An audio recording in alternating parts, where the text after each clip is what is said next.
അവര് സംസാരിക്കുന്നത് നമ്മുടെ ഭാഗ്യലക്ഷ്മി മുത്തശ്ശി സംസാരിക്കുന്നത് പോലെ തന്നെയുണ്ട്. നമ്മുടെ മുത്തശ്ശിയെ പറ്റി ഞാൻ പറഞ്ഞപ്പോ അമ്മയുടെ മുഖത്തൊരു ചെറിയ മാറ്റം ഉണ്ടായല്ലോ. അതല്ല നില, ഒരേ കാര്യം നീ 2 പ്രാവശ്യം പറഞ്ഞു. അതുകൊണ്ട് എന്താ നീ പറഞ്ഞു വരുന്നേ നോക്കുമായിരുന്നു, അത്രേ ഉള്ളൂ.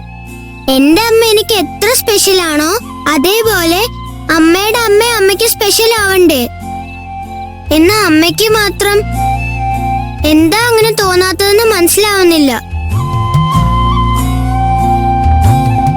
ശരി, അതിനെപ്പറ്റി ചോദിച്ചാ നീ വലിയ പെണ്ണാവട്ടെ, അപ്പോഴേ നിനക്ക് മനസ്സിലാവുള്ളൂ എന്ന് പറയും.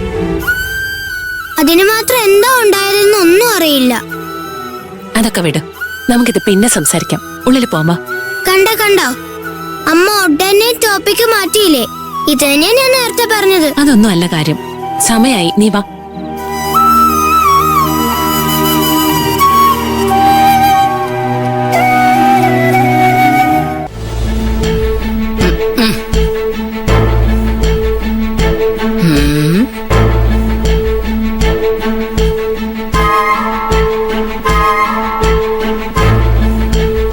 എടാ കവിൻ, പോയ സ്ഥലത്ത് എന്താ ഉണ്ടായത്?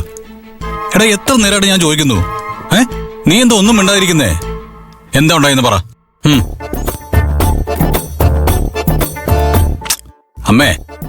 അമ്മയെ നോക്കുന്ന കണ്ടില്ല അവൻ. അമ്മയെങ്കിലും ഒന്ന് പറ. ദേവേനി, എന്താ ഇത്? നീയും അവനെ പോലെ മിണ്ടാതിരുന്ന എന്താ ചെയ്യ? എന്താ നടന്നെന്ന് പറഞ്ഞാലേ നമുക്കറിയൂ. ഇവരെ രണ്ടുപേരെയും കള്ളനോട്ടം കണ്ടാ അവിടെ പോകാത്ത പോലെ ഉണ്ടല്ലോ. ഇല്ല, പോയിരുന്നു. പോയിന്ന് പറഞ്ഞ അവിടെ എന്താ ഉണ്ടായെന്ന് നിനക്ക് പറഞ്ഞുകൂടെ? അത് അച്ഛനും മമ്മിയോട് ചോദിച്ചു നോക്ക്. അമ്മേ, എന്തിനാ രണ്ടുപേരും മിണ്ടാതെ ഞങ്ങളിങ്ങനെ ബുദ്ധിമുട്ടിക്കുന്നേ? എന്തെങ്കിലും ഇത് പറയമ്മേ. അത് പിന്നെ ഞങ്ങളവിടെ പോയിരുന്നു. അവിടെ പോയി നോക്കിയാ ആ പെണ്ണ്. മതി, ഞാൻ തന്നെ പറഞ്ഞോളാം. അതല്ലേ ഞങ്ങള് ചോദിച്ചോണ്ടിരിക്കുന്നത്. ഒന്ന് പറയടാ മോനെ. കഴിഞ്ഞ തൊട്ട് അച്ഛമ്മ എന്തിയും നാട്ടുകാർക്ക് മുഴുവൻ അറിയുന്ന കാര്യമല്ലേ? ആ അതെ, അറിയുന്നതാ. എന്നാ അച്ഛമ്മ അവിടെ പോയി വഴക്കുണ്ടാക്കുമെന്ന് വിചാരിച്ചാ ബെറ്റ് മാച്ച് ഫിക്സ് ചെയ്ത് വന്നിരിക്കുക. ബെറ്റ് മാച്ചോ? എന്താന്ന്? ബെഡ് മാച്ചോ? അതെ അച്ഛാ. ക്രിക്കറ്റിലാണോ വോളിബോളിലാണോ? രണ്ടും അല്ല.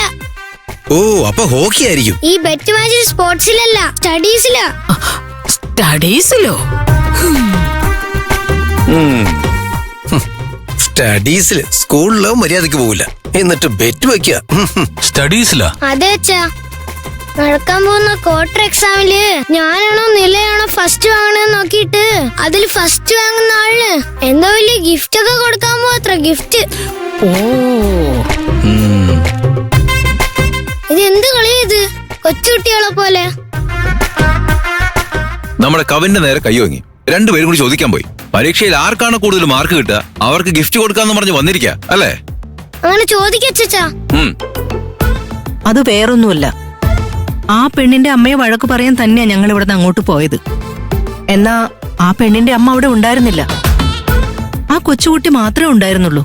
അത് മാത്രമല്ല, അവള് വളരെ അത് ഞാൻ എന്റെ വായ കൊണ്ട് പറഞ്ഞോളാം.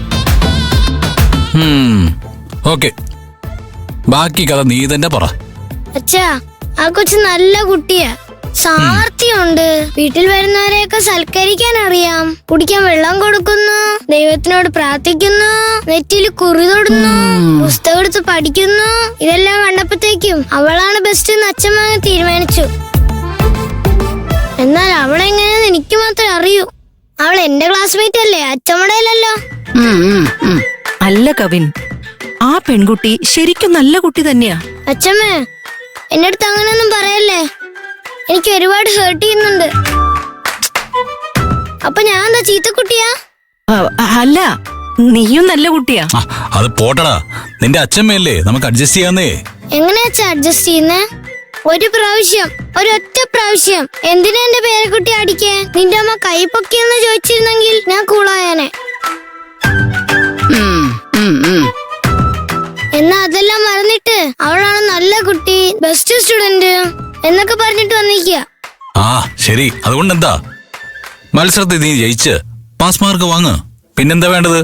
ഉറപ്പായിട്ട് വാങ്ങും അച്ഛാ. അച്ഛമ്മയുടെ കയ്യിൽ നിന്ന് ഞാൻ ഗിഫ്റ്റും വാങ്ങിക്കും. ആ അതിന് നീ നന്നായി ഹാർഡ് വർക്ക് ചെയ്യണം. ഹാർഡ് വർക്ക് ചെയ്യാതെ ഒരു കാര്യവും ഈസി ആയിട്ട് കിട്ടില്ല. ജീവിതത്തിൽ ഒന്നും അത്ര ഈസി അല്ല. എന്നാ പരിശ്രമിച്ചു കഴിഞ്ഞാ എല്ലാം നേടിയെടുക്കാനും കഴിയും. നിന്നെ കൊണ്ടതിന് പറ്റും. ഇങ്ങനെ പിരികേറ്റിയാ ഇവൻ ഈ കുരുത്തക്കേട് മൊത്തം കാണിക്കുന്നത്. ഇപ്പൊ കുട്ടിക്കാലത്തില് ധോണിക്ക് ക്രിക്കറ്റ് കളിക്കാൻ പറ്റില്ല എന്ന് വിചാരിച്ചിരുന്നെങ്കിൽ ഇത്രയും വലിയ ക്രിക്കറ്റർ ആവാൻ അദ്ദേഹത്തിന് പറ്റുമായിരുന്ന. അതുപോലെ കുട്ടിക്കാലത്ത് റഹ്മാൻ അദ്ദേഹത്തെ കൊണ്ട് മ്യൂസിക് ചെയ്യാൻ പറ്റുമെന്ന് സംശയിച്ചിരുന്നെങ്കിൽ ചിന്ന ചിന്ന ആസൈ എന്ന പാട്ട് തൊട്ട് ഇത്രയും വലിയ മ്യൂസീഷ്യൻ ആവാൻ പറ്റുമായിരുന്നോ? അബ്ദുൽ കലാം നന്നായിട്ട് പഠിക്കാതെ നടന്നിരുന്നെങ്കിൽ അദ്ദേഹത്തെ കൊണ്ട് സയന്റിസ്റ്റ് ആവാൻ പറ്റുമായിരുന്നോ? ഞങ്ങളുടെ അച്ഛനമ്മമാർക്ക് ഞങ്ങളെ നല്ലപോലെ പഠിപ്പിക്കണമെന്ന് ആഗ്രഹം ഉണ്ടായതുകൊണ്ടാ ഞങ്ങൾ പഠിച്ചത്.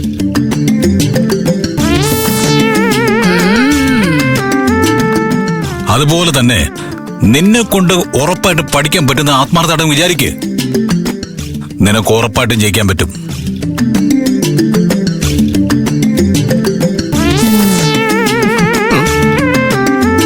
ഓക്കെ അച്ഛാ, നിങ്ങളെല്ലാവരും ഇത്രയൊക്കെ പറഞ്ഞില്ലേ, അതുകൊണ്ട് ആ നിലയെക്കാട്ടും കൂടുതൽ മാർക്ക് വാങ്ങിയിട്ട് ഞാൻ അച്ഛമ്മ വെച്ച പെറ്റിൽ ഉറപ്പായിട്ടും ജയിച്ചിരിക്കും. അച്ഛമ്മയുടെ കയ്യിൽ നിന്ന് ഗിഫ്റ്റ് വാങ്ങിയിരിക്കും. Good boy. ഇതെന്റെ പ്രിയപ്പെട്ട മുത്തശ്ശിയാണ്. അയ്യോ വേണ്ട വേണ്ട വേണ്ട, എന്റെ ചക്കര മുത്തല്ലേ, അത് മാത്രം വേണ്ട. ഇതുപോലെ വിക്രം 10 പഠിക്കുമ്പോ ഫസ്റ്റ് റാങ്ക് വാങ്ങൂന്ന് നിന്റെ മുത്തശ്ശന് തലയിൽ തൊട്ട് സത്യം ചെയ്തു. അപ്പൊ കണ്ണടഞ്ഞ ആള് സ്വപ്നത്തിൽ പോലും വന്നിട്ടേ ഇല്ല. തീരുമാനായി. എന്നെ തൊട്ട് സത്യം ചെയ്ത് എന്നെ കൂടി മുകളിലേക്ക് പറഞ്ഞയക്കല്ലേ മോനെ, പ്ലീസ് പ്ലീസ്.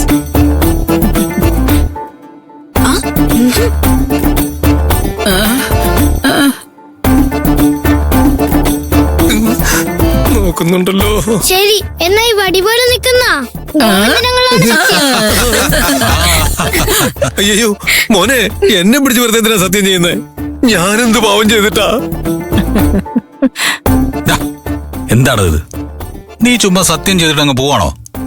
എവിടാ പോകുന്നത്? വാശി കയറി അച്ഛാ, എനിക്ക് നല്ല വാശിയായി. എന്താടാ, പുസ്തകം എടുത്തു വെച്ച് പഠിക്കാൻ പോവാണോ? ഇല്ല, ഉറങ്ങാൻ പോന്നു.